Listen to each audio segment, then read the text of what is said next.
దేవుని పరిశుద్ధ నామానికి మహిమ కలుగునుగాక. మరొకసారి ఈ విధముగా దేవుని సన్నిధానానికి మేము రావడానికి దేవుడిచ్చిన కృపను బట్టి ఆయన నామానికి మహిమ కలుగునుగాక. వాక్యం వెళ్ళే ముందు చిన్న ప్రార్థన చేసుకుందాం. కళ్ళు మూసుకోండి, తలవలు వంచండి. కృపాభరితుడైన పరలోకపు తండ్రి, మీ పరిశుద్ధ నామానికి మహిమ కలుగునుగాక. జీవమునకు అధిపతి సత్యస్వరూపైన దేవ, ఈ అంత్య దినములలో నన్ను మమ్మలను సంగమును నీ క్షేమాభివృద్ధిలో నా తండ్రి కాచి కాపాడుతూ సమస్త విషయంలో నా ప్రభా నీవు బాధ్యత తీసుకున్నట్టు మహిమ కలుగునుగాక. నాదా ఏలినవాడ సత్యస్వరూపి అయ్యా, ముందున సమయాన్ని మీ హస్తాలకు ఒప్పచెప్పుచుండగా సమస్తమును నా తండ్రి మీ ఏలుబడి కింద ఉంచుకోండి. మీరు మాట్లాడండి. మీరు మాట్లాడితే మేము బ్రతుకుతాము దేవా. మా జీవితాలను సరిచేయండి, భద్రపరచండి, నిలువ పెట్టండి. మీ నామానికి మహిమ ప్రభావములు తెచ్చుకోమని యేసయ్య పేరిట అడిగి వేడుకొనుచు ప్రార్థిస్తున్నాను పరమ తండ్రి, ఆమేన్. దేవుని పరిశుద్ధ నామానికి మహిమ కలుగునుగాక. మరొకసారి దేవుని సన్నిధానములో కూడుకోవడానికి ఆయన కృపను బట్టి ఇచ్చిన కృపను బట్టి ఆయన నామానికి మహిమ ప్రభావములు చెల్లునుగాక. అందరూ ధ్యానపూర్వకంగా ఉండవలసిందిగా కోరుచున్నాను. మీ బైబిల్ని లేదా మీ గ్రంథములని మీరు తీసుకొని యొక్క వాక్యమును ధ్యానిస్తూ వినవలసిందిగా కోరుచున్నాను. దేవుని పిల్లలారా, రండి. వాక్య ధ్యానము నిమిత్తము 2వ సమూయేలు గ్రంథము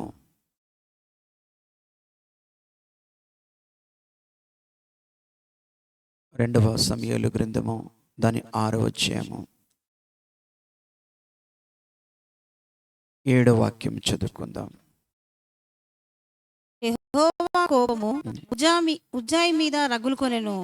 అతడు చేసిన తప్పును బట్టి దేవుడు ఆ క్షణమందే అతని మొత్తగా అతడు అక్కడనే దేవుని మందసమునొద్ద పడి చనిపోయెను.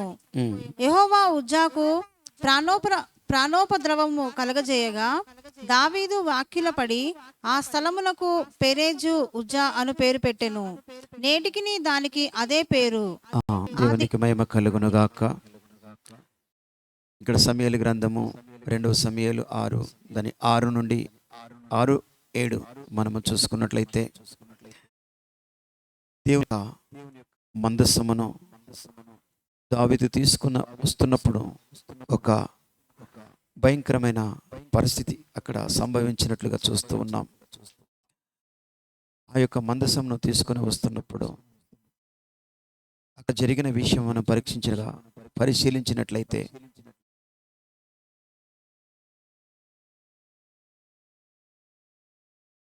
ఆ యొక్క మందసమును తీసుకొని వారు వస్తున్న సమయంలో నా కోళ్ళు కళ్ళమ దగ్గర వారు వచ్చినప్పుడు ఎద్దు యొక్క కాలు జారినట్లుగా చూస్తాం. ఆ మందసం మోయిచున్నటువంటి ఎద్దు యొక్క కాలు జారినప్పుడు ఆ యొక్క మందసం పడిపోతుందేమని అనాలోచితముగా ఆ యొక్క ఉజ్జా దాన్ని పడకుండా ఉండునట్లుగా దాన్ని ముట్టినట్టుగా చూస్తాం. ముట్టిన వెంటనే ఆ యొక్క ఉజ్జా అక్కడ చనిపోయినాడు. ఉజ్జా చనిపోవడం జరిగింది. దేవుని యొక్క ఉగ్రత ఆయన మీదికి వచ్చినట్టుగా చూస్తున్నాం.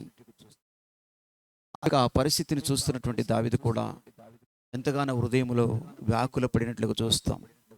వ్యాకుల పడి అయ్యో ఏం జరుగుతుంది ఇప్పుడు? ఆ యొక్క మందసం అంటేనే దావీదు కూడా భయం అవుతుందన్నమాట. అయ్యో ఎక్కడికి వెళ్ళి తీసుకొని వెళ్ళాలి? ఈ వ్యక్తి ముట్టగానే ఏమైపోయింది? ఆ వ్యక్తి చనిపోయినాడు. దేవుని యొక్క ఉగ్రత ఆయన మీద ప్రకటింపబడినట్లుగా చూస్తున్నాం. విషయమును ఇంకా మనము మొదటి దినవృత్తాంతములు 13:9 నుండి 12 వరకు కూడా మనం చూసుకోవచ్చును. మొదటి దినవృత్తాంతములు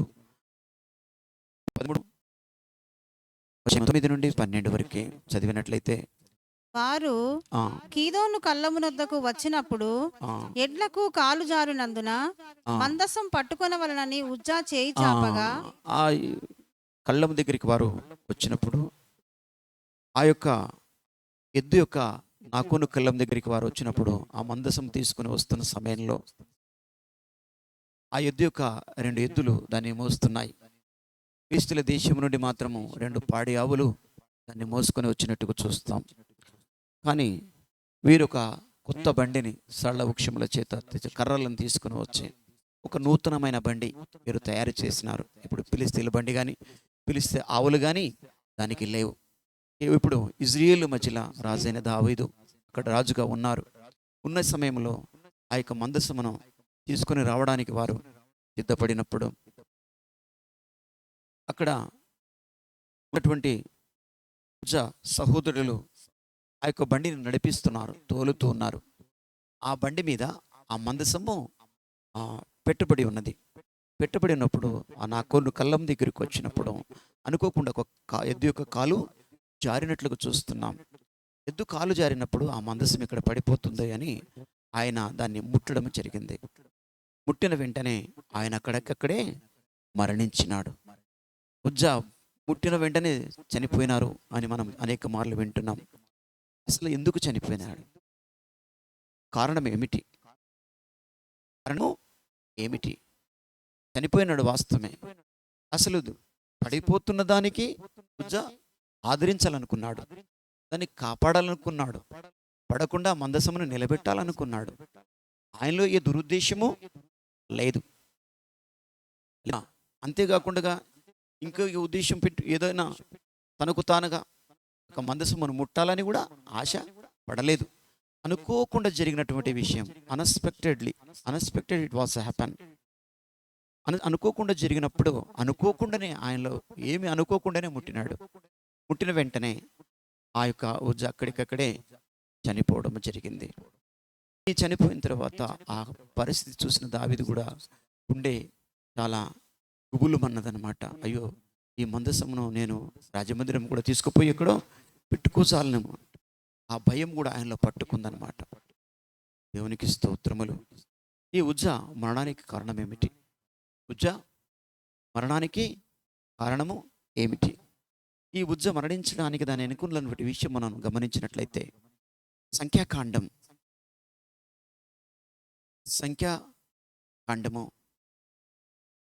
4వ అధ్యాయము, సంఖ్యాకాండము 4వ అధ్యాయము దాని 15వ వాక్యము చదువుకుందాం. ప్రయాణమైనప్పుడు అహరోనును అతని కుమారులను పరిశుద్ధ స్థలము యొక్క ఉపకరణములన్నిటినీ కప్పుట ముగించిన తర్వాత కహితీయులు దాన్ని మోయ రావాలను. అయితే వారు చావకుండునట్లు పరిశుద్ధమైన దానిని ముట్టకూడదు. ఇవి ప్రత్యక్షపు గుడారములో కహతీయుల భారము. యాజకుడగు అహరోను కుమారుడైన ఎలియాజరు పై విచారణలోనికి వచ్చునని ఏమనగా, దీపతైలము, పరిమళ ధూప ద్రవ్యములు, నిత్య నైవేద్యమును, అభిషేక తైలము, మందిరం అంతటి పై విచారణ పరిశుద్ధ స్థలములోనేమి దాని ఉపకరణములోనేమి దానిలోనున్న అంతటి పై విచారణలోనికి అతని భారము. చాలు. ఇక్కడ కహతీయులు అనే ఒక వర్గం ఉంది. ఆ వర్గము లేవీల దగ్గర అనగా చాలా సమీపంగా వారు పనిచేస్తున్నారు. పరిశుద్ధ ఉపకరణములన్నీ కూడా అహరోను కుమారులు వాళ్ళు ప్రయాణం అవుతున్నప్పుడు వీరు సదిరి పెట్టాలి. ఎవరు? అహరోను కుమారులు. పరిశుద్ధమైన ఉపకరణములన్నీ కూడా వీరు సర్ది పెట్టాలి. కానీ ఆ పరిశుద్ధమైన ఉపకరణములు మాత్రం వారు ముట్టకూడదు. ఇక్కడ స్పష్టంగా చెప్పబడింది, ఆ పరిశుద్ధ ఉపకరణములు వారు తప్ప ఎవరు ముట్టకూడదు. ముడితే అక్కడ క్లియర్గా రాయబడింది, వారు మరణము అవుతారు. ఏమైపోతారు? చనిపోతారనమాట. మరొకసారి చదువుది.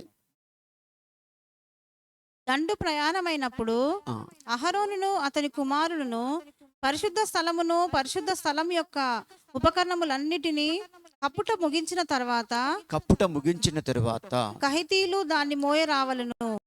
కహితీయులు దాన్ని కేవలం మోయడానికి రావాలి.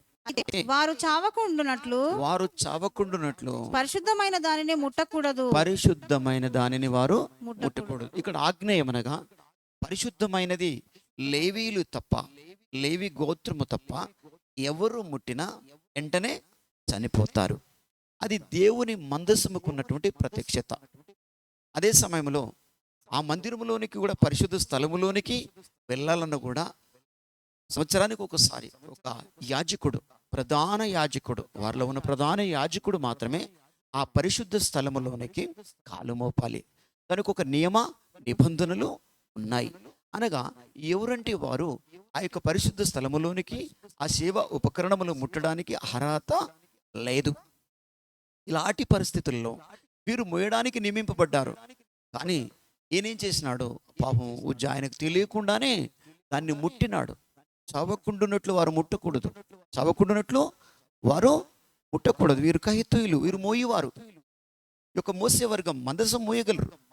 ఆ కర్రలు దాని మీద మందసం పెట్టిన తర్వాత వీరు మోస్తూ వెళ్ళిపోవచ్చును. కానీ ఆ యొక్క మందసమును మాత్రం వారు ముట్టకూడదు. ఆ మందసమును ముట్టడానికి దేవుడు ఏర్పాటు చేసుకున్నాడు ఒక ప్రత్యక్షముగా. అది ఒక లేవి గోత్రము. ఆ గోత్రానికి మాత్రమే దానికి ముట్టడానికి అవకాశము ఇచ్చాడు. అనగా ఎవరు పడితే వారు, అంటే ఎటు పడితే అటు చేస్తారు గనక ప్రత్యక్షత లేకుండా, పవిత్రత లేకుండా అందరికీ ఒప్పచెప్పినట్లయితే వారు అందరూ దాన్ని అపవిత్రము చేస్తారేమని దేవుడు ఆలోచించి ఉండవచ్చు.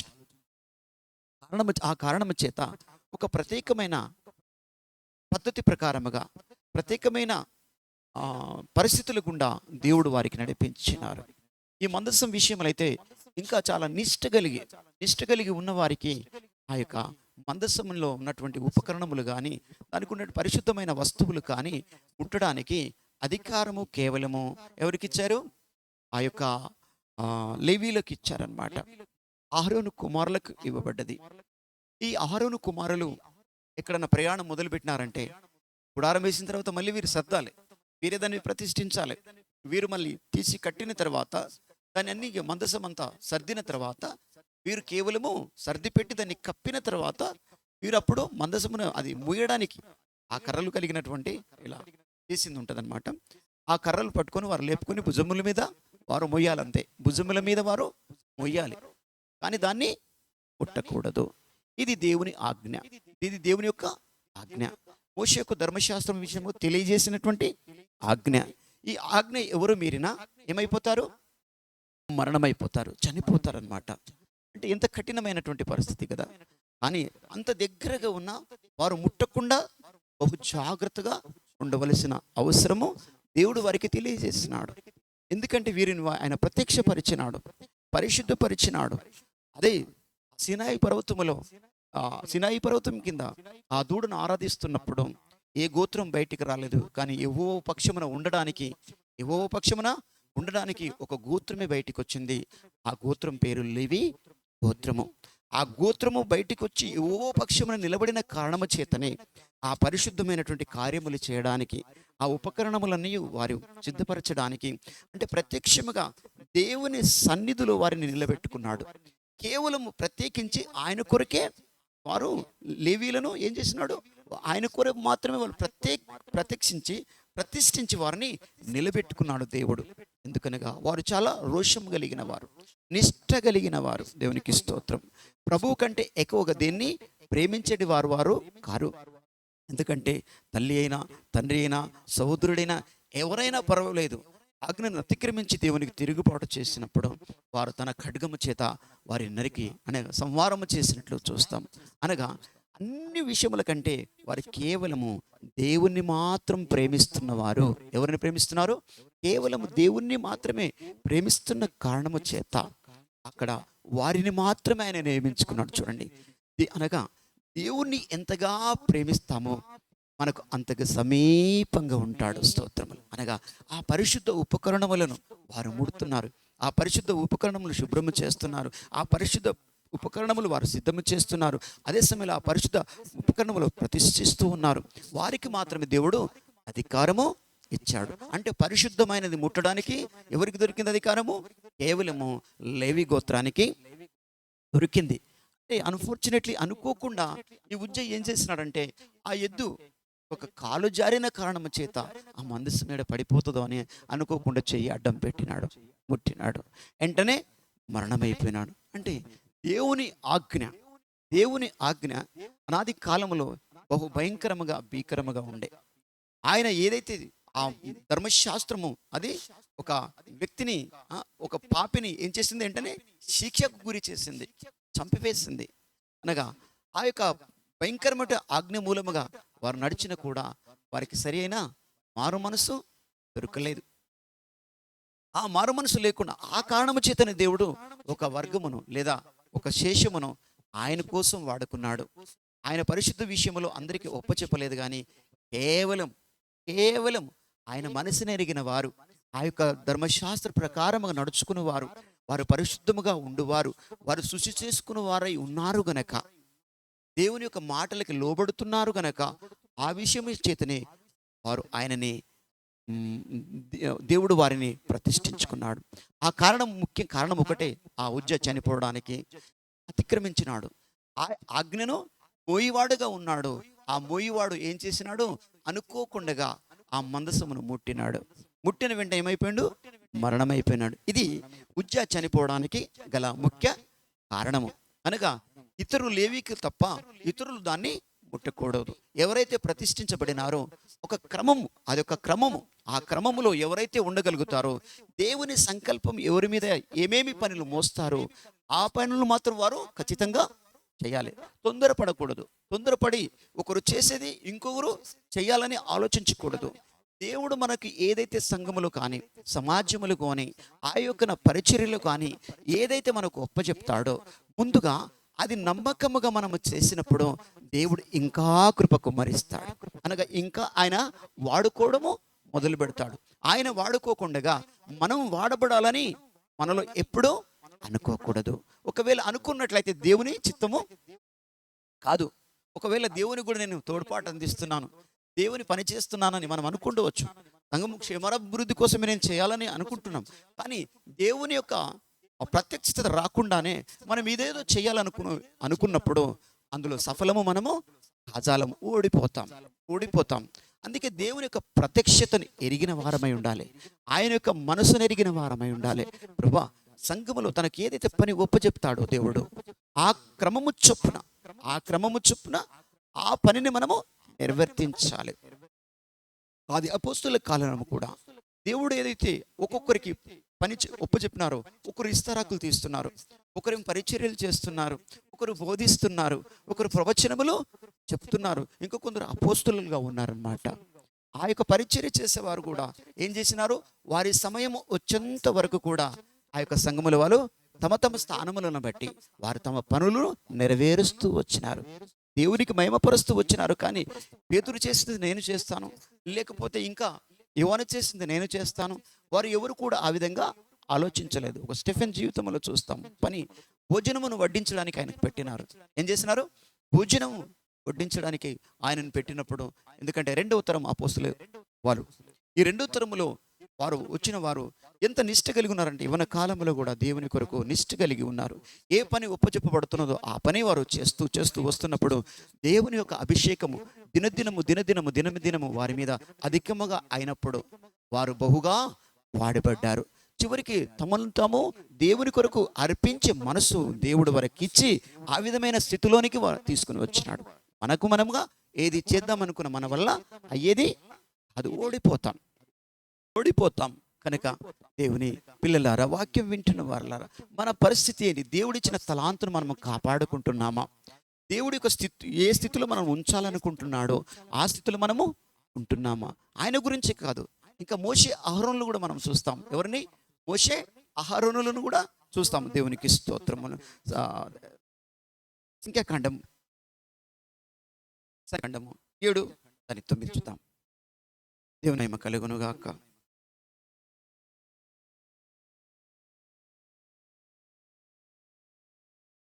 సంఖ్యాకాండం 7:9. కేతీలకు 9 కహితీలకు ఇయ్యలేదు. ఏలయనగా పరిశుద్ధ స్థలపు సేవ వారిది. తమ భుజముల మీద మోయుటయే వారి పని గనుక వారికి వాహనములను నియమింపలేదు. బలిపీఠము బడిన నాడు ఆ ప్రధానులు దానికి ప్రతిష్టార్పణములను తెచ్చిరి. ప్రధానులు బలిపీఠము ఎదుటకి తమ తమ అర్పణములను తెచ్చిరి. ఈ విధమైన ఒక క్రమం ఉంది అక్కడ.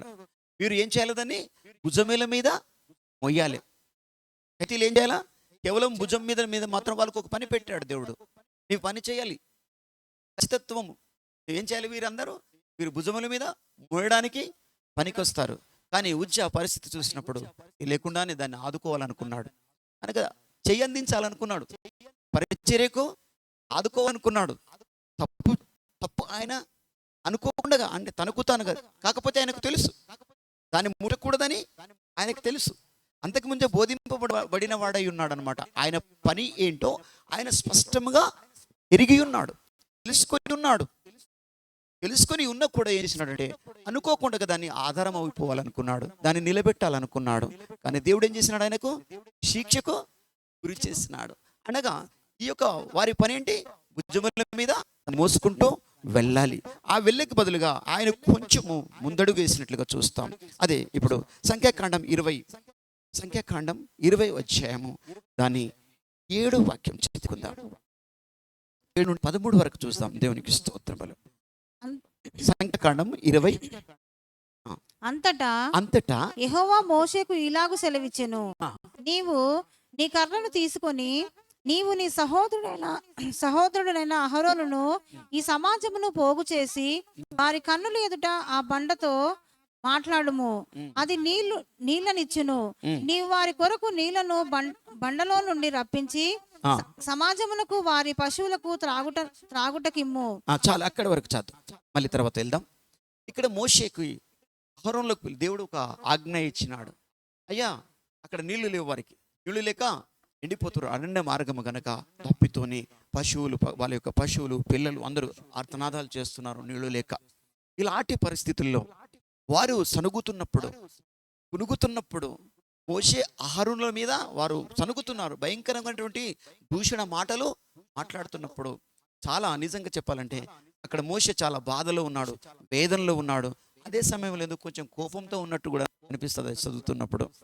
చదువుతున్నప్పుడు ఏమన్నాడంటే, నీవు వెళ్ళి ఆ బండతోని మాట్లాడు మోషే అన్నాడు అనమాట. నీ చేతిలో కర్ర ఉంది కదా, తీసుకొని పోయి నీవు బండతోని మాట్లాడు అని దేవుడు చెప్పినాడు. ఏమన్నాడు? బండతో నీవు మాట్లాడాలి. బండతోని మాట్లాడితే నీళ్ళు వస్తాయి. స్తోత్రం. ఎవరితో మాట్లాడాలి? బండతో మాట్లాడాలి. అంతే. బండకు మాటలు వస్తాయా? బండకు మాటలు వస్తుందా? సో నేను బండతో మాట్లాడతా. ఏమన్నా మాట ఉత్తరం ఇస్తుందా? ఉత్తరం అయితే ఇవ్వదు. అది అందరికి తెలిసిన మాటనే. కానీ దేవుడు ఏం చెప్తున్నాడు మోషేకు? నీవు వెళ్ళి ఆ బండతో ఎట్లుంటది? దేవుని యొక్క మాటలు ఇట్లాగే ఉంటాయి. స్తోత్రం. మన ఊలకు అందవు, మన ఆలోచనలకు అవి అందవు. అవి చాలా ఒక రహస్యమైన మాటలు, తర్వాత అవి నిజమైన మాటలుగా వాటి నుండి క్రియరూపముగా అనేక విషయములు మనం చూస్తూ ఉంటాం అన్నమాట. ఏం చేసినాడు? అక్కడ సముద్రం దగ్గరనే ఎర్ర సముద్రానికి కొట్టమన్నాడు. ఇట్లా కర్ర చాపేసినాడు. వెంటనే తూర్పు గాలి వేసింది, ఎర్ర సముద్రం. అక్కడ ఎందుకో సనుక్కోలేదు. అప్పుడప్పుడు ఫ్రెష్గా వచ్చినాడు ఐగుప్తు నుండి. ఫ్రెష్గా అప్పుడప్పుడే వచ్చినాడు కాబట్టి జర ఓపిక ఇంకా ఎక్కువగా ఉన్నట్టుంది. ఎందుకంటే తెగులు ఇవులు అన్నీ చూసినాడు. అక్కడ చూసి అనేక ఇబ్బందులు గురైన తర్వాత అంటే అనేక ట్రయల్స్ అక్కడ జరిగినాయి మోషే మీద కూడా. ఆ జరిగిన కూడా సహించి ఇశ్రాయేలు మొత్తానికి విడిపించుకొని వచ్చిన తర్వాత ఆ ఎర్ర సముద్రం ఒడ్డుకు వచ్చినప్పుడు అప్పుడు ఆయన ప్రయాణం అసలు వీరి ద్వారా సురువైంది. అప్పుడేమో ఐగుప్తు రాజుతో పోరాటం చేసినాడు. ఇక ఐగుప్తు రాజు పోరాటం ముగిసిపోయింది. ఎర్ర సముద్రం రాగానే ఇప్పుడు పోరాటం ఐగుప్తులతో కాదు, ఇజ్రాయేలీతో పోరాటం సురువైంది. ఎవరితో సురువైంది? ఐగుప్తులతో కాదు, ఇప్పుడు ఇజ్రాయేలులతో పోరాటం సురువైంది. ఈ రెండో యాంగిల్ అనమాట. సెకండ్ టాస్క్ అనొచ్చు మనం దీన్ని. మోషే యొక్క సెకండ్ టాస్క్. ఫస్ట్ టాస్క్ ఏంది? ఫస్ట్ టాస్క్లో చూస్తే మొత్తం ఐగుప్తులతో ఆ ఐగుప్తు రాజు ఆ రాజ్యంలో పోరాటం వచ్చేసి దేవుని పక్షము నిలబడి అనేక తెగుళ్లను దేవుడు ఆయన ద్వారా సృష్టించి ఆ యొక్క ఇజ్రాయేలుకు విడుదల కలిగించిండు. అది ఒక పార్ట్. బాల్య దశ ఇంకొక పార్ట్. బాల్య దశ నుండి యవ్వన కాలం 40 సంవత్సరాలు ఇంకొక పాటు, ఇంకో 40 సంవత్సరాలు తన పనికి తాను వెళ్ళిపోయినట్టుగా చూస్తామన్నమాట. మందులు మేపుకోవడం, ఒక 40 సంవత్సరాలు గొర్రెల కాపరిగాను తన పనులు తాను చేసుకున్నాడు పాపం. అంటే 80 ఇయర్స్ ఐగుప్తు రాజసౌధములో సుమారుగా 45 సంవత్సరాలు ఉన్నాడు. తర్వాత మందులు మేపడానికి తన పనులు తాను చేసుకోవడానికి 40 సంవత్సరాలు అయిపోయింది. ఇప్పుడు వచ్చింది పరిస్థితి 80 సంవత్సరాలు. 80 సంవత్సరాల తర్వాత ఈయన ప్రయాణం మొదలుపెట్టినాడు. ఆత్మీయ ప్రయాణం ఇది, దేవుని కొరకైన ప్రయాణం ఇది, దేవుని కొరకైన ప్రయాణము. అదే సమయంలో దేవుని ఏర్పాటును బట్టి దేవ దర్శనము కలిగి దేవుడే ఆయనను పిలిచినప్పుడు, ఆయనకు లోబడి నీ వెళ్ళుమన్నప్పుడు ఆయన ప్రయాణమై వచ్చినాడు. స్తోత్రం. ఇప్పుడు ఈ ప్రయాణములో ఈ యొక్క ఐగుప్తుకు వచ్చిన తర్వాత తనకి ఇజ్రాయేలుకు డెలివరెన్స్ లేదా విడుదల ఎప్పుడైతే దొరికిన తర్వాత వీరు అరణ్యంలోనికి ప్రయాణమై పోతూ ఉన్నారు. వెళ్ళిన తర్వాత ఎర్ర సముద్రం వచ్చినప్పుడు అక్కడ గొప్ప సూచక్రియ కళ్ళార చూస్తున్నారు. తర్వాత ఇంకా ముందుకు నడుస్తూ సీనాయి పర్వతం, అక్కడ కూడా అనేక అద్భుతాలు ఆశ్చర్యకార్యాలు చూస్తున్నారు. ఇక్కడికి వచ్చిన తర్వాత నీరు లేవు, నీళ్లు తాగడానికి లేవు. ఇంకా సనగడం గునగడం మొదలు పెట్టినారు. ఎవరు? జనులు. గునగడాలు చూసినప్పుడు తట్టుకోలేకపోతున్నాడు. అవసరమైతే రాళ్లతో మీరు కొట్టాలని కూడా వాళ్ళు ప్రయత్నాలు చేస్తున్నారు. ఏముంది 6 లక్షలు అంటే మాటలా?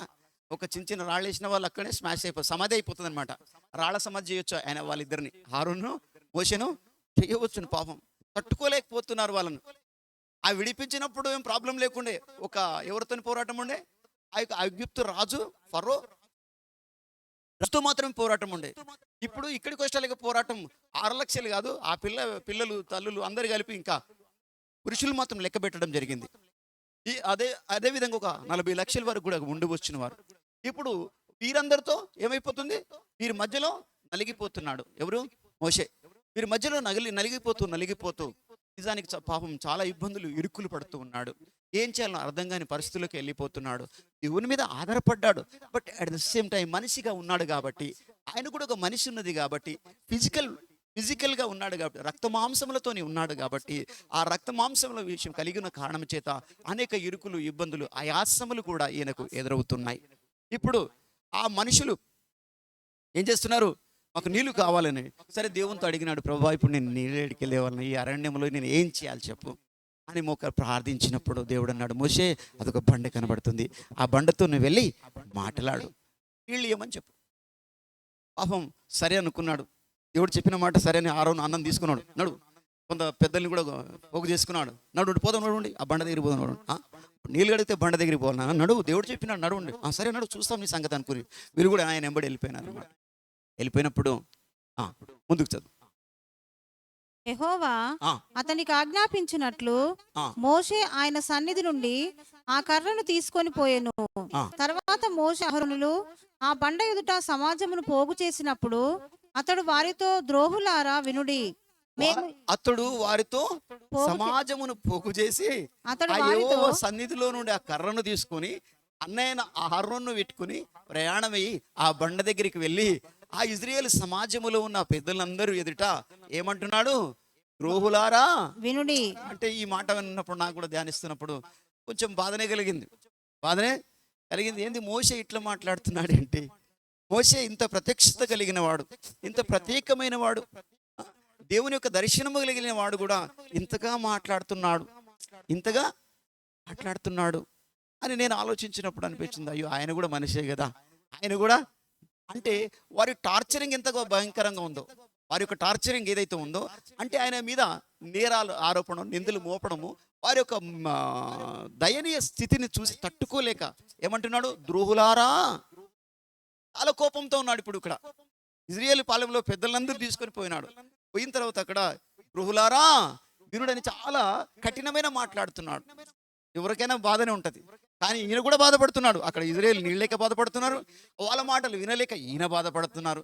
ఇప్పుడు పాళెములో సమాధానము లేదు, మోషేలో కూడా ఒక రకంగా సమాధానము లేదు. ఎందుకంటే ఆ యొక్క పరిస్థితి అట్లా ఉంది అని వారిని భయంకరంగా కోపపడుతున్నాడు. ఏమంటున్నాడు? ద్రోహులారా వినుడి, మేము ఈ బండలో నుండి మీ కొరకు నీళ్లు రప్పించవలెనా క్వశ్చన్ చేస్తున్నాడు అక్కడ. ద్రోహులారా వినండి, మీ కొరకు మేము ఈ బండలకే నీళ్ళు తేవాలన్నా నాయన. స్తోత్రం. ఈ బండలో నుండి మీకు నీరు తేవాలా మేము? ఏంటి మీ పరిస్థితి? ద్రోహులారా వినండి అని కోపం ఈ బండ నుండి తేవాలంట. దేవుడు చెప్తున్నాడు కదా, మరి వచ్చినా ఇప్పుడు నేను. దేవుడు ఏమంటున్నాడు? పోయి వస్తే పో అన్నాడు. ఇక అందుకే వచ్చిన ద్రోహులారా, ఇక ఈ బండలు కూడా నీళ్ళు తేవాలి. చూద్దాం మరి ఏమన్నా అవుతుందేమో చూస్తాం. ఎందుకంటే అనుభవం ఉంది కదా, ఎర్ర సముద్రం దాటిన అనుభవం ఉంది, అసీనాయి పర్వతం అనుభవం ఉంది, రకరకాల అనేక అనుభవములు, మేఘస్తంభం, అగ్నిస్తంభం అనుభవాలు ఈయనకు ఉన్నాయి, అన్న అనుభవాలు ఉన్నాయి. కాబట్టి ఇంకా ధైర్యం కలిగి ఉన్నాడు ఆయన కూడా. ధైర్యం కలిగి ఉన్నా కూడా ఏదో మనసులో నొచ్చుకొని ఆయాసపడినట్టుగా చూస్తున్నాను. ఆయాసపడి ద్రోహులారా వినుడి, ఈ బండలో నుండి మీకు నీళ్ళు తేవాలన్నా. వారు అసలు బండ నుండి నీళ్ళు తెమ్మన్నారు ఆయనకి. లేదు, దేవుడు చెప్పినాడు. ఎవరు చెప్పినారు? దేవుడే చెప్పినారు. ఆ బండ దగ్గర మాట్లాడు, అది నీళ్ళు ఇస్తుందని. ఇప్పుడు నీళ్ళు ఇస్తుందని దేవుడు చెప్పి ఇజ్రాయేల్ అడగలేదు ఆ బండలకెళ్ళి నీళ్ళు మాకు తీసుకొచ్చేయమని చెప్పేసి. బట్ ఈయనేమంటున్నాడు? మీకు మేము బండలో నుండి నీళ్ళు ఇవ్వాలన్నా, తేవాలా? ఏంటిది, ఎట్లా సాధ్యం? ఆయన కూడా ఆయన లోపల ఏదో కలవరం ఉన్నట్టు కనబడుతున్నాడు ఆయన ఇప్పుడు ఇక్కడ. చాలా కలవరం. ఎందుకంటే రాబో మెస్సయ్యకు సాదృశ్యము మోషే. రాబో మెస్సయ్యకు ఆయన అంటాడనమాట, నా వంటి సహోదరుడు మీలో ఒక దినం దేవుడు పుట్టించిపోతున్నాడు. ఒక రావాల్సిన మెస్సయ్యకి సాదృశ్యమే ఒక మోషే. ఆ మోషే నాయకత్వము దేవునికి మహిమ కలుగును గాక. ఆ ప్రత్యక్షత కలిగిన వాడు, ఆ గుడారము కానీ, ఆ బలిపీఠము కానీ, ఆ మందస్సము కానీ, ఆ ప్రయాణము కానీ, సమస్త విషయములో ఒక ప్రత్యక్ష కలిగిన వాడు, పరలోక సంబంధమైనటువంటి ఆ యొక్క ఉపదేశమును పొందుకున్నవాడు మోషే. అంత గొప్ప ఉపదేశం కలిగిన వాడు అయినా కూడా ఈ జనుల మధ్యలో ఉన్న కారణము చేత ఆయన కూడా కొంచెం తొట్టిల్లుతున్నట్టు చూస్తున్నాను. నేను చెప్పాను, ఏషయ పెదవులు ఆ యొక్క దర్శనము చూసినప్పుడు, నేను అపవిత్రమైన పెదవులు గలవాడను, అపవిత్రమైన జనుల మధ్య నేను సంచారము చేయువాడను గనక అయ్యో నేను నశించి నేను చూశాను, దేవుని నేను చూశాను, ఆ యెహోవాను నేను చూశాను, ఆ ప్రత్యక్షతను చూశాను, నేను బ్రతకలేను అని కన్నీళ్లు గార్చి ఏడుస్తున్నాడు. స్తోత్రము. ఇక్కడ కూడా ఈ యొక్క పరిస్థితి, ఈయన దయానీయ పరిస్థితి, చాలా బాధపడుతున్నాడు. ఎందుకంటే కోపంతో వారికి ద్రోహులారా అని పిలుస్తున్నాడు అనమాట. అంటే ఎంత గాయమై ఉండొచ్చు, ఎంత బాధకు గురైంది ఆయన మనసు, ఆయన మానసిక స్థితిని మనము గ్రహించాలి. ఇక్కడ ఆయన ఏ పరిస్థితుల్లోకి వెళ్ళిపోయినాడు. ఎందుకంటే వారిది ఏమి ఈయన కోరుకున్నవాడు కాడు. దేవుని ఆజ్ఞకు లోబడి దేవుని యొక్క పని చేయడానికి అభిషేకింపబడి నడుస్తున్నటువంటి వ్యక్తి మోషే. ఇప్పుడు ద్రోహులారా, ఈ బండలో నుండి మీకు మేము నీళ్లు ఇవ్వవలైనా, ఇష్టవలేదు, మాకేం చేసిన నీళ్ళైతే కావాలి, ఎందుకంటే తోలుకొచ్చినావు కాబట్టి నీళ్లు కావాలి. స్తోత్రం. ఏంది, మేము ఆనే ఉంటుంటాం, ఇప్పుడు ఆనే ఉంటుంటాం. ఎందుకంటే మా శవాలకు స్థలం లేదని తెచ్చుకొని చంపాలనుకుంటున్నాం అంటారు మళ్ళీ వాళ్ళే. అంటే ఆడడానికి సిద్ధమే, కానీ దేవుడు నడిపింపును అనేకులకు గ్రహింపు కలగలేదు. దేవుని నడిపింపు యొక్క గ్రహింపు లేని కారణం చేత అనేక సార్లు ఇట్లా తిరుగుబాటు చేస్తున్నాడు. అప్పుడు మోషే తన చెయ్యి ఎత్తి 2 మార్లు తన కర్రతో ఆ బండను కొట్టగా నీళ్లు సమృద్ధిగా ప్రవహించెను, సమాజమును పశువులను త్రాగిరి.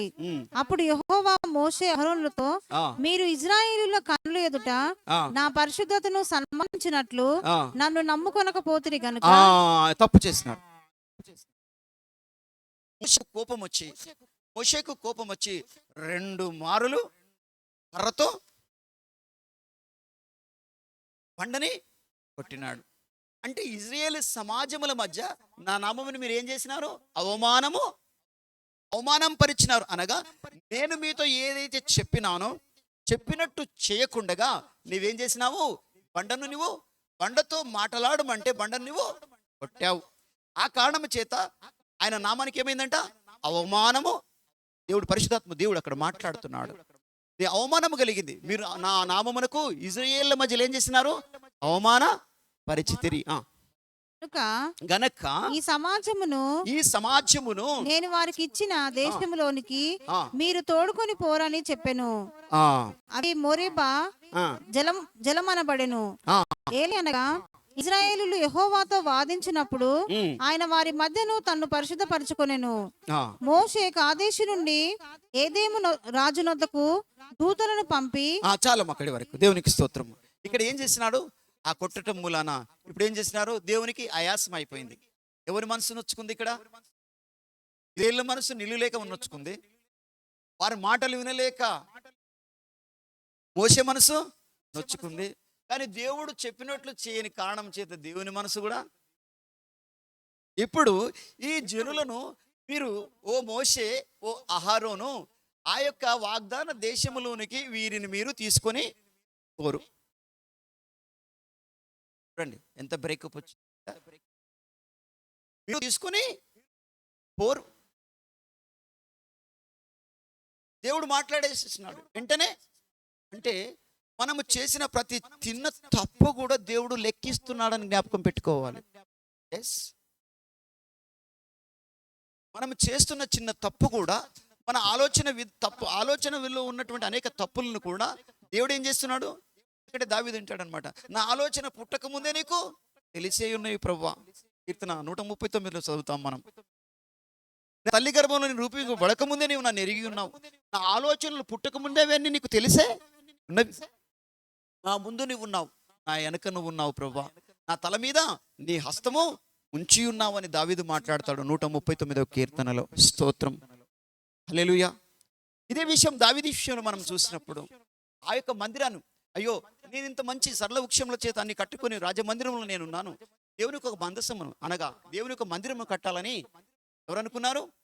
దావీదు తన హృదయంలో అనుకున్నాడు.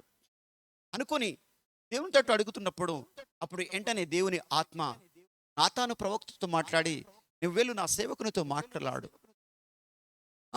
అయ్యా దావీదు, నీ యొక్క చేతులు రక్తసిక్తమై అనేక ఘోరమైన యుద్ధాలు నువ్వు చేసినావు, కాబట్టి నీ ద్వారా కాదు, నువ్వంతా సమకూర్చినావు, నీ మనసు మంచిది, నీ మనసు చాలా మంచిదే, కానీ నీ చేతులు రక్తసిక్తమైపోయిన అనేక ఘోరమైన యుద్ధాలు చేసినావు, కాబట్టి నేను అంత నిమ్మళము చేయబోతున్నాను. నిమ్మళము చేసి ఈ గర్భములో పుట్టినటువంటి నీ బిడ్డ సొలొమోను ద్వారా నేను నా మందిరం నేను కట్టించుకోబోతున్నాను. ఆ సింహాసనం మీద ఎప్పుడు కూడా అది ఖాళీగా ఉండకుండా దాన్ని స్థిరపరచబోతున్నాను. ఈ యొక్క సింహాసనము ఏం చేయబోతున్నాను? స్థిరపరచబోతున్నాను ఈ భూమి మీదని దేవుడు ఆయనతో మాట్లాడినప్పుడు చాలా సంతోషిస్తాడు. సరే ప్రభువా నీ ఇష్టం అన్నాడు. లేకుంటే నేనే కడతా, నేనే చేస్తాను ఈ పని, ఎందుకంటే సమకూర్చింది నేను. విస్తారమైన వెండి, లక్షల మణుగుల, కోట్ల మణుగుల వెండి, లక్షల మణుగుల బంగారం, సరళ వృక్షములు, దేవదారు మ్రానులు, ఇత్తడి, ఈ విధంగా ఇనుము అంత సంపాదించి పెట్టినాడు దేవుని మందిరము కట్టాలని. దేవుడు అన్నాడు నీ వద్దు అన్నాడు. నేమ్ ప్లేట్ చేంజ్ అయిపోయింది. నేమ్ ప్లేటు అంటే దావీదుకు దక్కవలసిన ఘనత ఎవరికి దక్కింది? ఇప్పుడు ఆయన కుమారుడైన సొలొమోనుకి దేవుడు ఇచ్చినాడు. ఏ పోరాటం చేయకుండా, ఆయన ఇష్టం మరిగది. పోరాటం చేసి ఇంత సంపాదించిన వానికి ఇవ్వకుండా దేవుడు ఎట్లా ఏం చేసినాడు అనిపిస్తుండొచ్చు మనకి, కానీ ఆయన ఇష్టం అది. అక్కడ నీ చేతులు రక్తసిక్తమైనయ్యా, అందుకే నేను నీ ద్వారా మందిరమును కట్టించను, నీ యొక్క గర్భంలో పుట్టిన నీ బిడ్డ ద్వారా నేను కట్టించుకుంటాను, ఆయనకు నేను తండ్రిగా ఉంటాను. దేవునికి స్తోత్రం. ఒక గొప్ప వాగ్దానం దావీదుతో మాట్లాడు. నేను ఆయనకు తండ్రిగా ఉంటాను, ఆయన నాకు కుమారుడుగా ఉంటాడు, నేను ఆయనకు దేవునిగా ఉంటాను. దేవునికి స్తోత్రములు అని అన్నప్పుడు ఆ యొక్క దావీదు యొక్క హృదయం తెప్పరిల్లిపోతుంది. స్తోత్రములు. ఆ మాటకు ఆయన ఏం చేస్తాడు? లోబడతాడనమాట. లేదు నేనే కట్టేస్తా, దేవుడు ఏమన్నా మాట్లాడని గాక, నేనే చేసేస్తానని ఆయన అనుకోలేదు. అనుకోకుండా దేవునికి తన హృదయాన్ని ఒప్పజెప్పి ప్రభువా నీ చిత్తము జరుగునుగా కానీ ఎంతో సంతోషించినట్టుగా చూస్తాం. పాపం వీరిరువురి పరిస్థితి చూసినప్పుడు ఏమైపోయినారు వీళ్ళు?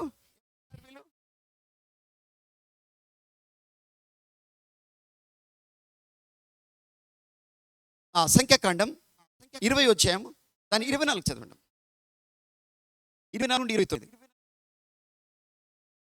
అహరోను తన పితరులతో చేర్చబడును.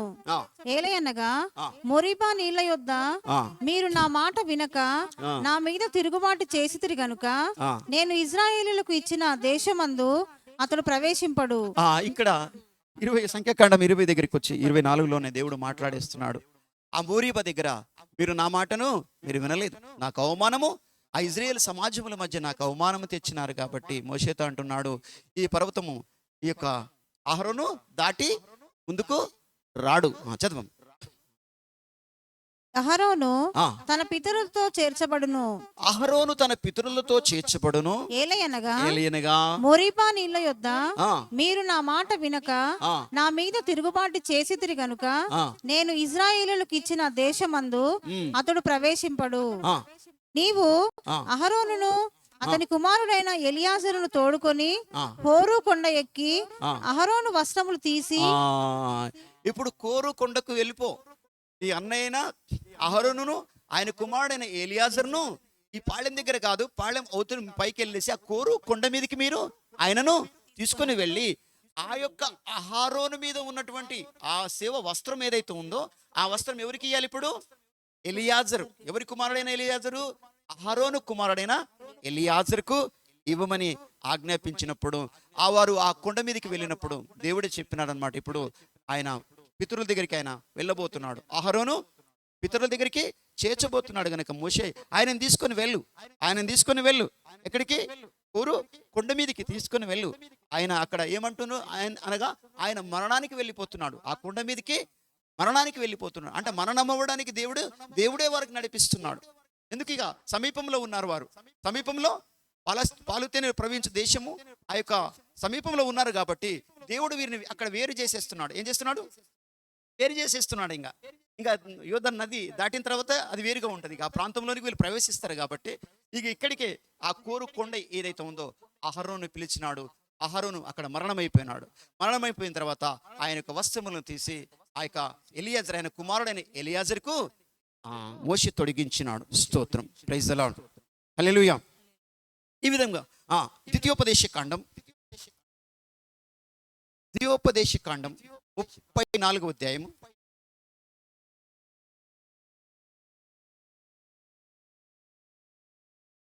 ద్వితీయోపదేశ కాండం 34 మొదటి నుండి 7 వరకు చూసుకుందాం. మోషే మోయాబు మైదానము నుండి ఎరుకో ఎదుటనున్న పిస్కా కొండ వరకు పోయి నెబో శిఖరమునకెక్కెను.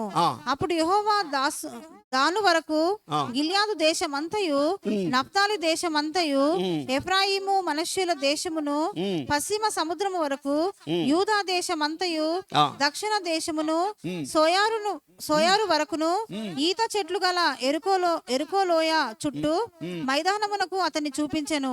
మరియు యెహోవా అతనితో ఇట్లా నేను నీ సంతానమునకు ఇచ్చేదనని అబ్రహాము ఇస్సాకు యాకోబులకు నేను ప్రమాణము చేసిన దేశం ఇదే.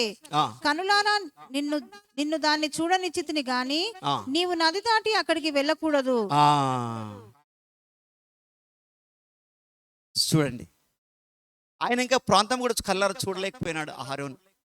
కానీ మోషేకు మాత్రం ఏ కొండమది?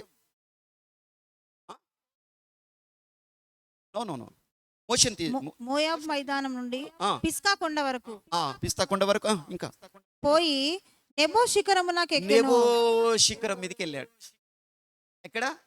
నెబో ఎత్తైన ప్రాంతం అది. ఆ యొక్క శిఖరం మీదకి, అంటే ఆ పర్వత శిఖరం మీదకి మోషేను తీసుకొని వెళ్ళినాడు. అప్పుడు అంటున్నాడు, మోషే స్తోత్రం, దేవుడు ఎంత దయగలవాడు కదా, ఎంత ప్రేమ.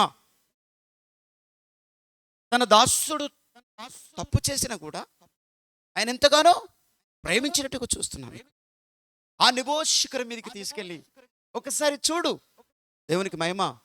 మోషే ఒకసారి కన్నులెత్తి చూడు, అబ్రహాము ఇస్సాకులకు యాకోబులకు నేను ఏదైతే వాగ్దానము చేసినానో ఆ వాగ్దాన భూమిని అంతా కూడా ఆ విస్తారమైన ప్రాంతములు ఎరుకో ఆ యొక్క ఎవరికి పెర్జీలు చదవండి. అప్పుడు యెహోవా దాను వరకు గిల్యాదు దేశమంతయు నఫ్తాలి దేశమంతయు ఎఫ్రాయిము మనష్య దేశములన్నీ కూడా పశ్చిమ సముద్రం వరకు యూదా దేశమంతయు దక్షిణ దేశమును సోయారు వరకు ఈత చెట్లు గల ఎరుకో పట్టణమును కూడా మైదానమును అతనికి చూపించెను. Praise the lord. ఆయన కళ్ళారా మాత్రము చూసినాడు, దేవుడే చూపించినాడు. ఆ నెబో శిఖరం మీదకి ఎక్కి ఇదిగో చూడయ్యా, నేను ఈ వాగ్దానం చేసింది నీ కన్నులకు మాత్రం నేను దాచలేను కనుక నీవు అక్కడ ఒక మిస్టేక్ తప్పు చేశావు కాబట్టి నీకు దాంట్లోకి ఈ నది దాటి అవతలికి నువ్వు వెళ్ళజాలవు. కేవలము నీకు ఇక్కడి వరకే నేను నడిపించినాను, ఇక్కడ నుండి నీ పని లేదు. ఇంకా పని చేయి వాడు ఎవరు ఉన్నారు అక్కడ? ఇజ్రాయేల్ మధ్యలో ఎలియాజరు ఉన్నారు, అదే సమయంలో యోషువ నాయకుడుగా ప్రతిష్ఠించబడ్డాడు. మోషే ద్వారా మోషేకి చెప్పినాడు, ఆయన నువ్వు ప్రతిష్ఠించు ఇశ్రాయేలీయులకు. ఆయన ఆత్మ నా యొక్క ఆత్మ యోషువ మీద ఉన్నది గనక నీవు ఆయన ఏం చేయాలి, పాళెములో అందరి ఎదుట ఆయనను నీవు ప్రతిష్ఠించాలి, వారికి నాయకుడుగా నీవే వారికి నియమించాలి అని చెప్పి చివరిగా ఈ నెబో శిఖరం మీదకి వెళ్ళినప్పుడు, ఈ నెబో శిఖరం ప్రాంతం నుండి ఈ విస్తారమైనటువంటి సువిశాలమైనటువంటి ఆ యొక్క ఏదైతే ఆ యొక్క పాలుతేనెలు ప్రవహించు ఆ కనాను ఆ యొక్క ప్రాంతం అంతయు దేవుడు ఆయనకు చూపించినాడు. చూపించి ఆ నెబో శిఖరం ఆ యొక్క మరియు యెహోవా అతనితో ఇట్లా నేను నీ సంతానములకు ఇచ్చేదరని అబ్రహాము, ఇస్సాకు, యాకోబులకు నేను ప్రమాణం చేసిన దేశము ఇదే. కనులారా నిన్ను దాన్ని చూడనిచ్చితిని గాని నీవు నది దాటి అక్కడికి వెళ్ళకూడదు. యెహోవా సేవకుడైన మోషే యెహోవా మాట చొప్పున మోయాబు దేశములో మృతి నొందెను. అయిపోయింది. స్తోత్రం. యెహోవా మాట చొప్పున మోషే ఏమైపోయినాడు, మోయాబు దేశములో చనిపోయినాడు. దేవుని మాట చొప్పున అంటే చివరి మరణం వరకు కూడా దేవుడే వారిని నడిపించినాడు. స్తోత్రం. అంటే వారి ప్రారంభం మొదలుకొని వారి ప్రయాణమంతయు ఉన్నారు. అదే సమయంలో వారి మరణములో కూడా దేవుడు ఉండి వారిని ఎట్లా తీసుకుపోవాలో ఆ విధంగా తీసుకుపోతూ ఉన్నాడు. తర్వాత ఆ లోయలో పూడ్చినారు. ఆ యొక్క సమాధి ఎక్కడ ఉంది కూడా ఇజ్రాయేలుకు మరుగు చేయబడ్డదన్నమాట. అంటే దేవుని యొక్క వాక్కు చూడండి, ఆయన కూడా ప్రేమిస్తాడు. ఆ విస్తారమైనటువంటి ఆ వాగ్దాన భూమిని మాత్రము మోషే కళ్ళారా చూసి ధరించినాడు. నువ్వు ఇక వెళ్ళలేవు, ఈ ప్రాంతంలోనే నీవు మరణమైపోతావు, దేవుని సన్నిధికి నువ్వు చేర్చబడతావు అని అన్నప్పుడు, ఎందుకు ప్రభువా నాకు ఇట్లా ఎందుకు చేస్తున్నావు అని మోషే అనలేదు. స్తోత్రం. శిరస్సు వహించినాడు, లోబడ్డాడు. అనగా అతిక్రమానికి ఏమాత్రం అవకాశము ఇవ్వలేదు. చివరి అంకములో వారు దేవుడు ఎట్లా మరణ విషయంలో కూడా వారు ఏం చేసినారు అనగా దేవుని యొక్క మాట ఏ విధంగా ఉంటుందో ఒకసారి గమనించాలి మనం. అవునంటే అవును, కాదంటే ఆ చివరి వరకు వెళ్ళినప్పుడు మళ్ళా ఇది జ్ఞాపకం చేసుకుంటున్నాను. మోరీబా ప్రాంతంలో వెళ్ళి చేసిన పని ఏంటి, ఇజ్రాయేల్ మధ్యన నన్ను అవమానపరిచినారు. నేను మాట్లాడమంటే మీరేం చేసినారు, కొట్టినరు, ఆ బండను కొట్టినారు. ఆ కొట్టిన కారణము చేత దేవునికి అవమానం అనిపించింది. ఒకటి చేయమంటే ఇంకోటి వారు చేసినారు. చూడండి, ఆ కారణం చేత దేవుడు ఆ విధంగా వారిని ఆ కారణంలోనికి తీసుకొని వెళ్ళలేదు. మాట ఇచ్చిన వాడు మాట తప్పడు, బట్ అతిక్రమమును కూడా ఆయన సహించడు. తన వాళ్ళే తనను అంగీకరించిన వారు మాట తప్పి ప్రయాణము చేయడానికి దేవుడు అనుమతి ఇవ్వడు. ముందుగా ఆ మాటకు విషయమై వారు పశ్చాత్తాప పడవలసిన అవసరం ఉన్నది. దేవునికి స్తోత్రములు. ఆ పశ్చాత్తాప పడుతూ దేవునికి కోపం వచ్చిన మళ్ళీ సల్లాచుకొని ఆ ఇజ్రాయేల్ మధ్యలో ప్రయాణము చేస్తూ ఆయన ప్రయాణం చేసి చివరికంటూ కళ్ళారా చూసినాడు కానీ కాలు పెట్టలేకపోయినాడు. కళ్ళారా చూసినాడు కానీ ఆ యొక్క వాగ్దాన భూమిలో కాలు మోపలేకపోయినాడు. కారణం ఒకటే, ఏంది, మాట్లాడమన్నాడు, కొట్టినాడు. పాపం, మాట్లాడమంటే కొట్టినాడు. అనగా దేవుని యొక్క మాట ఏ విధంగా ఉంటుందంటే అవునంటే అవును, కాదంటే కాదు. అదే సమయంలో తొందరపాటు మంచిది కాదు. ఎవరికి వారు తొందరపడకూడదు. దేవుని సన్నిధిలో నేనేదో చేస్తా అని మనం అనుకోకూడదు. ప్రభు కోసం నేను ఏదో చేస్తా, లేకుంటే నేను ఏదో వాడబడాలి, లేకుంటే నేను ఏదో సువార్త ప్రకటించాలి, లేకుంటే నేను ఏదో సంఘాలు కట్టాలి, లేకుంటే నేను ఏదో రకరకాల క్షేమాభివృద్ధిలో నేను ప్రయత్నం చేయాలి. మనము కాదు, దేవుడే నడిపించినప్పుడు ఆ నిజమైన ఆత్మకార్యము జరుగుతుంది. ఇజ్రాయేలు నడిపించడానికి సుమారుగా 80 సంవత్సరాలు పట్టింది ఆయనకి, మోషేకి. బాల్యం నుండి కాపాడుతూ వచ్చినాడు. కానీ ఆయన పరిచర్యలో వాడుకోవడానికి 80 సంవత్సరాలు పట్టింది మోషేకు. 80 years తర్వాత దేవుడు వాడుకోవడము మొదలుపెట్టినాడు. చూడండి, అందుకే మనం ఏం చేయగలగాలంటే దేవుని యొక్క సంకల్పం మన ఎడల ఏముంది, ప్రభువా నీ చిత్తము నా ఎడల ఏముంది అని ముందుగా దాన్ని గ్రహించుకోవాలి, ప్రార్థించాలి, గోజాడాలి. నన్ను నువ్వేం చేయబోతున్నావు. స్తోత్రం. అందుకే ఒక దర్శనమును కలిగి ఉండాలి. ఏం కలిగి ఉండాలా? ఒక దర్శనమును కలిగి ఉండాలి. ఆ దర్శనము లేకుండా దేవుని సన్నిధిలో పనికి రాము. నీ పని చేసుకుంటావు, నీ సొంతగా ఏమైనా చేసుకోవచ్చును, కానీ దేవునికి పనికొచ్చే రీతిగా నువ్వు ఉండజాలవు. కారణం ఏమనగా దేవుడు నిన్ను పిలవలేదు, ఏర్పాటు చేసుకోలేదు, దేవుడు నిన్ను అభిషేకించలేదు, దేవుడు నిన్ను నడిపించుట లేదు. అయినా కూడా నేను నడవాలనుకుంటే నా వల్ల అయ్యే పని కాదు. లోకములో ఒక పనికి వస్తాను, కానీ దేవునికి పనికి రావు. దేవునికి పనికి రావాలంటే ఆయన చిత్తాన్ని ఎరగాలి, ఆయన చిత్తమును తెలుసుకోవాలి, ఆయన చిత్తం ఏ విధంగా ఉన్నదో దాన్ని గ్రహించగలగాలి. గ్రహించి అనునిత్యము అనుక్షణము ఒక మోకాళ్ళ అనుభవం కలిగి దేవుని సన్నిధిలో గోజాడుతూ గోజాడుతూ గోజాడుతూ మనం ముందుకు సాగినప్పుడు దేవుని చిత్తమును ఆయన దినదినం ఇంకా కృప మనకు ఎక్కువగా ఇస్తాడు. స్తోత్రం. దేవుని కృప అనగా ఆయన పక్షమున అనేక విషయం అనుభవించడానికి, శ్రమలను అనుభవించడానికి, కష్టాలను అనుభవించడానికి, నిందల్ని అనుభవించడానికి, అవమానాలను భరించడానికి ఏం చేస్తాడు? కృప ఇస్తాడు. కృప ఇస్తాడు. ఆ కృప పొందుకోకుండా ముందుగానే మనం ఏదో చేసేయాలనుకుంటే ఆత్మీయ జీవితంలో ఓడిపోతాం.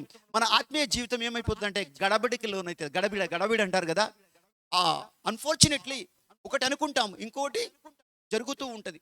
ఆ జరుగుతున్నప్పుడు మనం గ్రహించాలి, ప్రభువా నీ చిత్తం ఏదో, నీ చిత్తానికి ఏదో నేను సరిగ్గా లేనేమో ప్రభువా, నీ చిత్తంలో నేను సరిగ్గా నడుచుకోవటం లేదేమో. దావీదంటాడు, నీ యొక్క దేవునికి మహిమ కలుగును గాక, నీ చిత్తము నా యెడల జరిగించుకో ప్రభు అంటాడు అనమాట. ఆ సమయంలో తన ప్రాణానికి కూడా ఆయన ఏం చేస్తాడు? ఒప్పచెప్పుకుంటాడు అనమాట. యెహోవాను సన్నతించు, నా ప్రాణమా యెహోవాను కనపరచు. ఆయన చేసిన మేలను నీవు మరవకు. తన ప్రాణానికి బుద్ధి చెప్పుకుంటాడు. ఎవరు? దావీదు. దావీదు తన ప్రాణానికి 103 మొదటి వాక్యం చదవండి.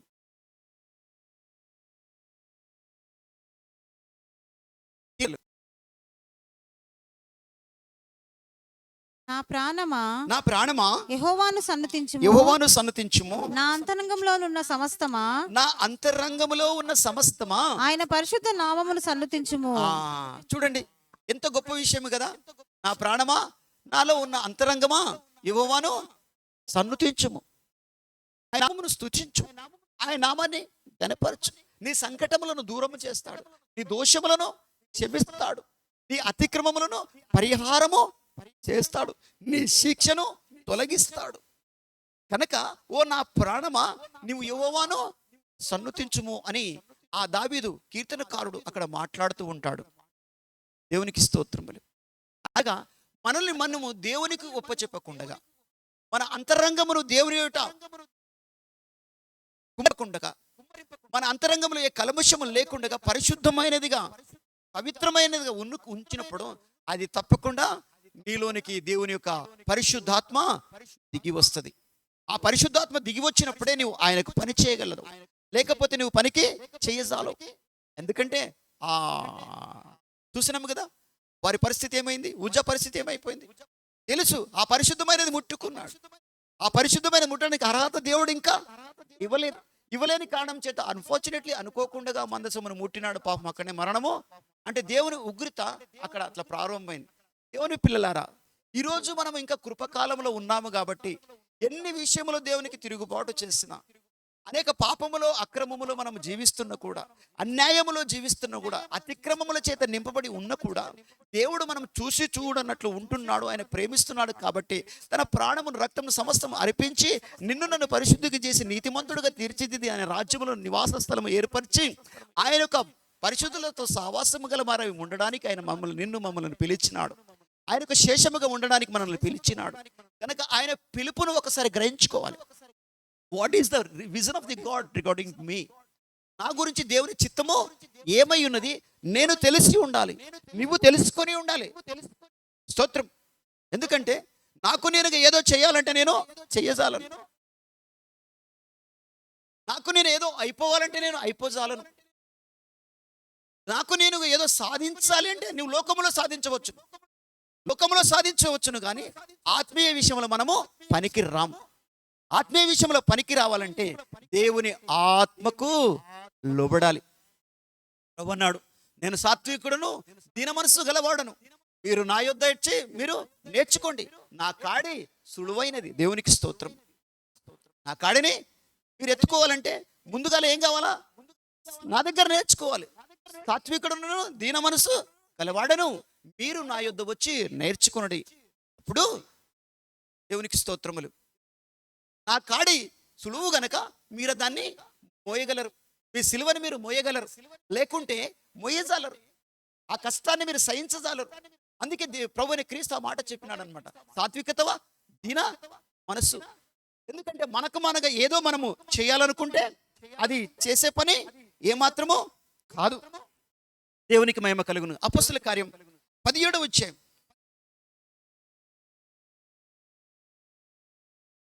అపొస్తలుల కార్యం 17వ అధ్యాయం దాని 26-27 చదవండి. మరియు యావత్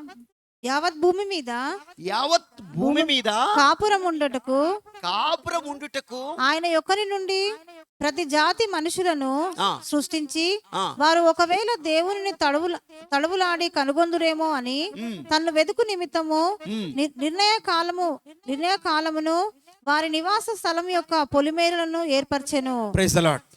మళ్ళొకసారి చదవాలి నీట్గా.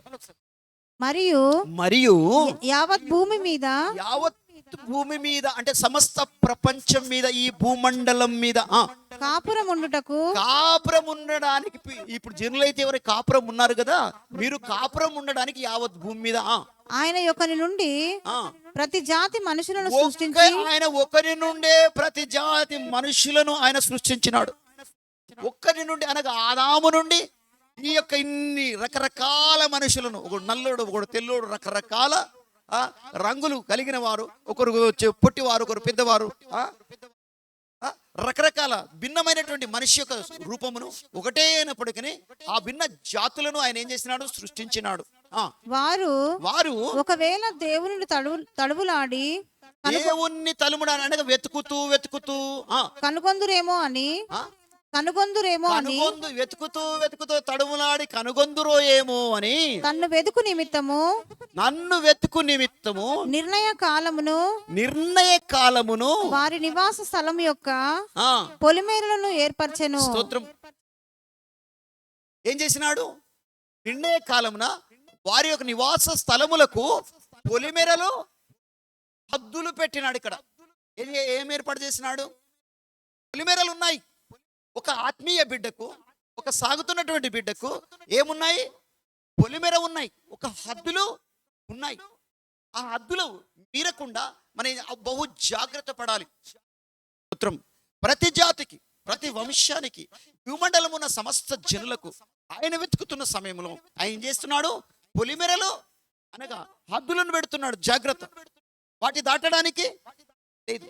మోషకన్నాడు, ఇక్కడికి వెళ్ళి చూడు, నీ అవతలికి రావు.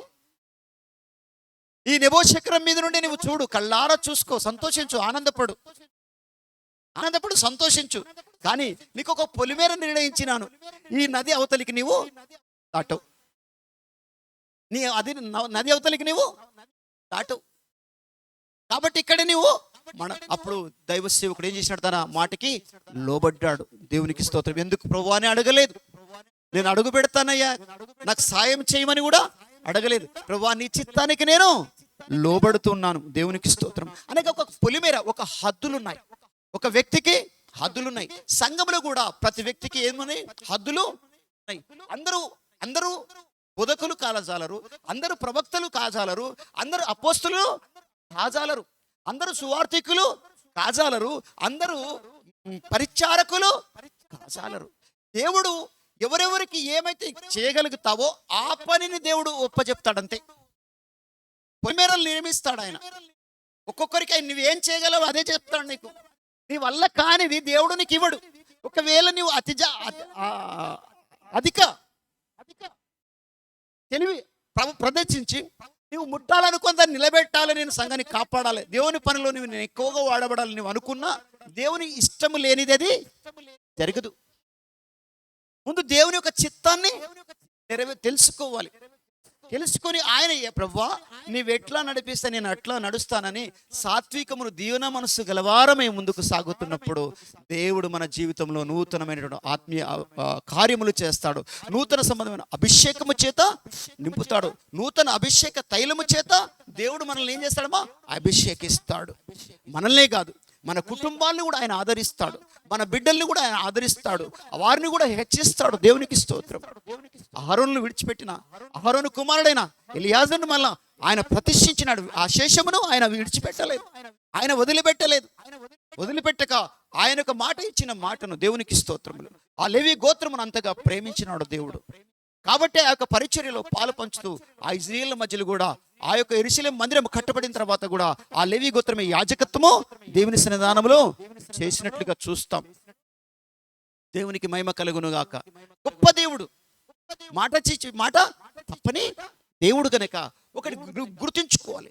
మనమేంటి, మన పరిస్థితి ఏంటి, మన కుటుంబాలేంటి, మన బిడ్డలేంటి, మనం ఏ స్థితిలో ఉన్నాం, నిజమైన ఆ స్థితిని పరీక్షించుకున్నట్లుగా దావీదు వలె 139 కీర్తన చెప్పాను కదా, దావీదు ఎట్లయితే పరీక్షించుకున్నాడు, నా అంతా తెలుసు ప్రభు, నువ్వు నా ముందట నువ్వు ఉన్నావు, నా వెనక నీవు ఉన్నావు, నేను ఇంట్లో ఉన్నా నువ్వు నాతోనే ఉన్నావు, అంతే కదా.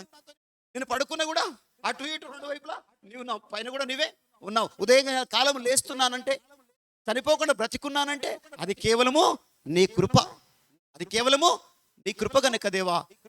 కాపాడినందులకు ఆయనకు ఉదయకాలం లేవుగానే ఆయన మహిమపరిచేవారుగా ఉండాలి. స్తోత్రం. Praise the lord. హెబ్రీలకు రాసిన పత్రిక 10వ అధ్యాయం. హెబ్రీలకు రాసిన పత్రిక 10వ అధ్యాయం.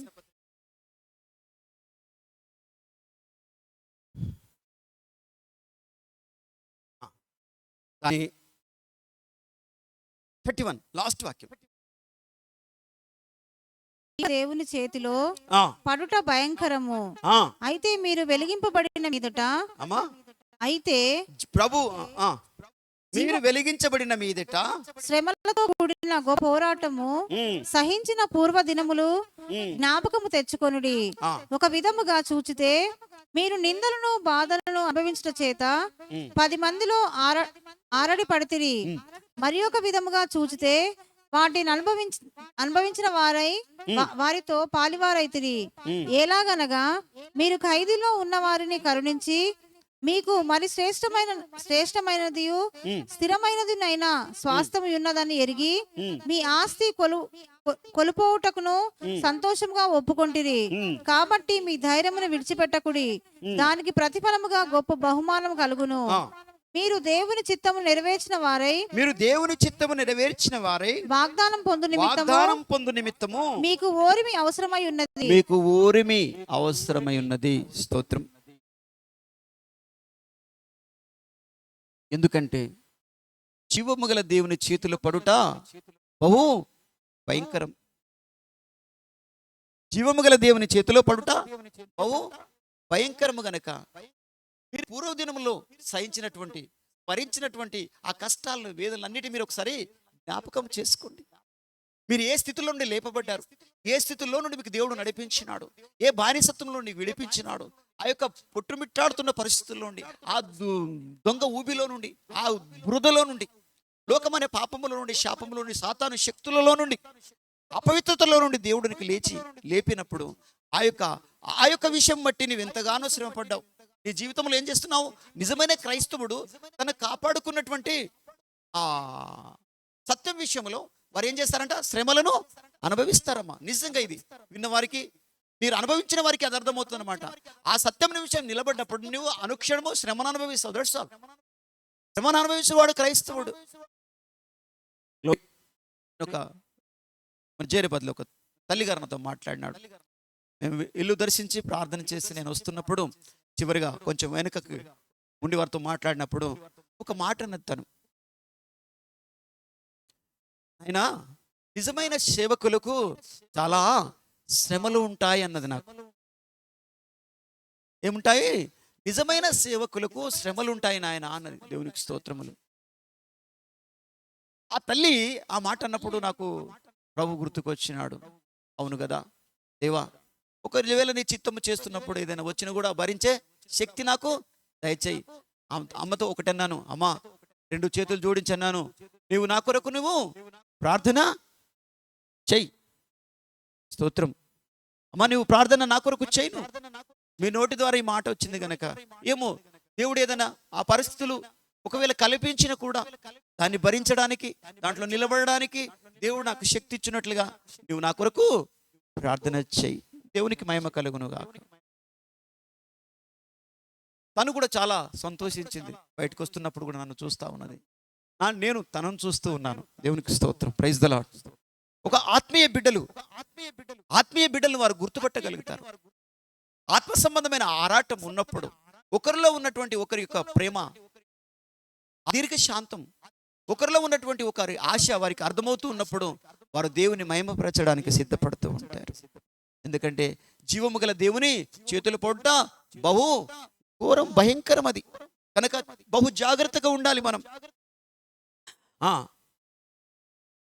చివరి వాక్యం మనం చూసినట్లయితే, అయితే మనము నశించుటకు వెనుక తీవారము కాము గాని ఆత్మను రక్షించుకొనుటకు విశ్వాసము కలిగిన వారమై ఉన్నాము. దేవునికి మహిమ కలుగును గాక. ఇంకోటి కొంచెం పైనుండి మనం 37 చదివినట్లయితే, ఇక కాలము బహు కొంచెముగా ఉన్నది, వచ్చుచున్నవాడు ఆలస్యం చేయక వచ్చును గనక నా ఎదుట నీతిమంతుడైన వాడు విశ్వాస మూలముగా జీవిస్తాడు. స్తోత్రం. ఎవరి ఎదుట నీతిమంతుడు? దేవుని ఎదుట నీతిమంతుడైన వాడు. స్తోత్రం. ఎందుకంటే మనము నీతిమంతులము కాదు, ఆ నీతిమంతులుగా చేయడానికి మనల్ని పిలిచినాడు. ఆ నీతిమంతుడు మనలో నివసిస్తున్న కారణము చేత, ఆ నీతి మనల్ని సంధిస్తున్న కారణము చేత అవినీతి పరులమైన మనల్ని, నన్ను, నిన్ను అందరినీ కూడా ఒక నీతిమంతులుగా ఆయన తీర్చి, ఆయన పరిశుద్ధతనిచ్చి, ఒక ప్రత్యేకించబడినటువంటి గోత్రం, ఒక లేవీ గోత్రాన్ని ఏ విధంగా అయితే పరిశుద్ధ ఉపకరణములు ముట్టడానికి, వాటిని సదిరిపెట్టడానికి, దాని రక్షణ చూసుకోవడానికి దేవుడిచ్చిన అభిషేకము, దేవుడిచ్చినటువంటి తలాంతు ఎట్లాగైతే ఉందో, నూతన నిబంధన సంఘమైన నీకు నాకు కూడా ఆ యొక్క పరిశుద్ధాత్మ యొక్క తలాంతు దేవుడు మనకిస్తాడు. జీవించును గాని అతడు వెనుక తీసిన ఎడల అతని యందున్న ఆత్మకు సంతోషం ఉండదు. దేవునికి స్తోత్రం. ఏ విధమైనటువంటి నా ఎదుట నీతిమంతుడైన వాడు విశ్వాస మూలముగా జీవించును గాని అతడు వెనుక తీసిన ఎడల అతని యందున్న ఆత్మకు సంతోషం ఉండదు. అతని యందున్న ఆత్మ సంతోషము ఉండదు. ఎవరైతే వెనుకకు తీస్తారో ఆ వెనుకడుగు వేసిన వారిలో దేవుని యొక్క ఆత్మ సంతోషము ఉండదు. ఇక్కడ దేవుని ఆత్మని నీ విషయంలో సంతోషించకపోతే ఎంత బహుఘోరము కదా. ఇప్పుడు దైవము గల దేవుని చేతిలో పడినట్లే కదా. ఆ శిక్షకు మనం ఒక దినం లోను కావాల్సిందే కదా. ఎందుకంటే దేవదూతలకే ఆ యొక్క నరకాగ్ని తప్పలేదు, తప్పు చేసినప్పుడు వారికే తప్పలేదు. స్తోత్రములు. ప్రభువే శరీరధారి అయి ఆ మరణ శాస్త్రమును రాసిన కారణము చేత ఆ మరణము కాకుండా ఆయన మళ్ళీ తిరిగి వెళ్ళలేకపోయినాడు. అనే ప్రతి శరీరం మీద ఏదైతే శాపము దేవుడు ఆ మరణ శాస్త్రమును రాసి ఉండెనో, ఆ మరణ శాస్త్రము రాసిన కారణం చేత ప్రభు అయిన క్రీస్తు ఈ లోకములోనికి దిగి వచ్చి పాప శరీరాకారము ధరించిన కారణం చేత ఆ మరణ శాస్త్రము ఈయన మీద కూడా ఏమైపోయింది?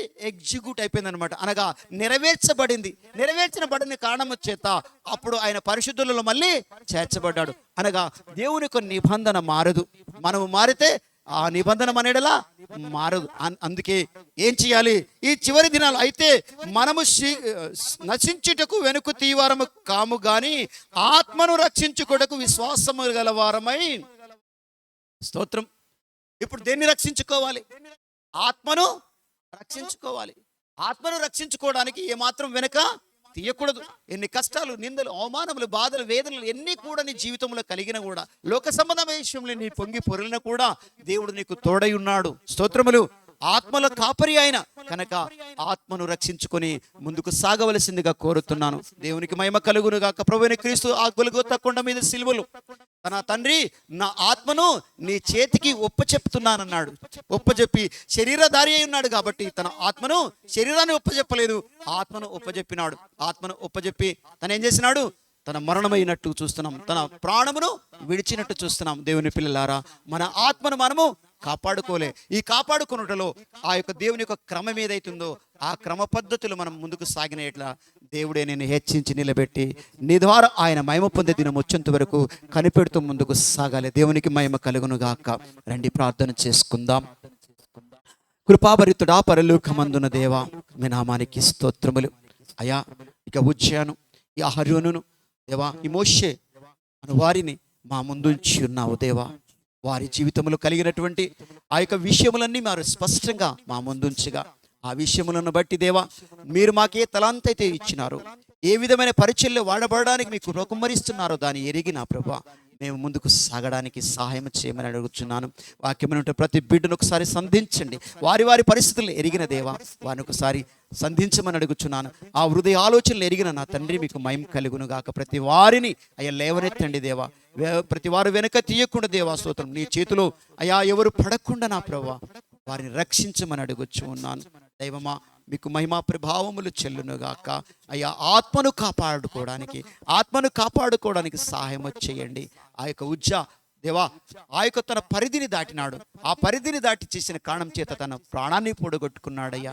మా ఆత్మీయ జీవితంలో కూడా మా పరిధులను ఎరిగి మా పరిధిలో మేము ముందుకు సాగుతూ నిన్ను మహిమపరిచే బిడ్డలుగా నా తండ్రి చివరికంటూ నీ యొక్క సంకల్పము నెరవేరుస్తూ నీ చిత్తమును మా జీవితంలో దినదినము నూతన పరుస్తూ అయ్యా, మీరు ఏ విధంగా నడిపించాలనుకుంటున్నారో ఆ విధంగా మీరు నడిపించమని అయ్యా, సమస్తమును మాకు ఏలుచున్నారని అయ్యా, మమ్మల్ని నడిపిస్తున్నారని అయ్యా, మమ్మల్ని ఆవరిస్తున్నారని, మమ్మల్ని అభిషేకిస్తున్నారని, మమ్మల్ని భద్రపరుస్తున్నారని, మమ్మల్ని దాచుతున్నారని, మనల్ని కాపాడుతున్నారని ఎరిగి నీకు స్వాస్థ్యమునకు హక్కుదారులుగా ఉండుటకు నీ కృపా నీ సన్నిధిని అనుగ్రహించి విన్నట్టు వాక్యం వింటున్న ప్రతి బిడ్డకు ఒకసారి సంధించమని అడుగుచున్నాను. అయ్యా, నేను కాదు నీవే నాలో ఉండాలి ప్రభువా, నీ జీవము నాలో ఉండాలి ప్రభు అని ఆలోచించు ముందుకు సాగుతూ ఆత్మీయ జీవితం బలపరుచుకొని నీ ఆ యొక్క ప్రతి విషయములతో ప్రభావ వారిని నీకు ఒప్పజెప్తూ ముందుకు సాగే భాగ్యమును దయచేయమని తిరిగి రారాజుగా రాబోతున్న యేసయ్య పరిశుద్ధ నామములు అడిగి వేడుచు ప్రార్థిస్తున్నాను పరమ తండ్రి. ఆమేన్. తండ్రి అయిన దేవుని ప్రేమ, కుమారుడైన యేసుక్రీస్తు వారి యొక్క కృప, పరిశుద్ధాత్మిక అన్యుని సాహసం ఇప్పుడు ఎల్లప్పుడూ సదాకాలం సకల పరిశుద్ధులకు సంగమున వాక్యమైన ప్రతి బిడ్డకును తోడయుండి నడిపించును గాక. ఆమేన్. దేవుడు అందరిని దీవించును గాక. హల్లెలూయా.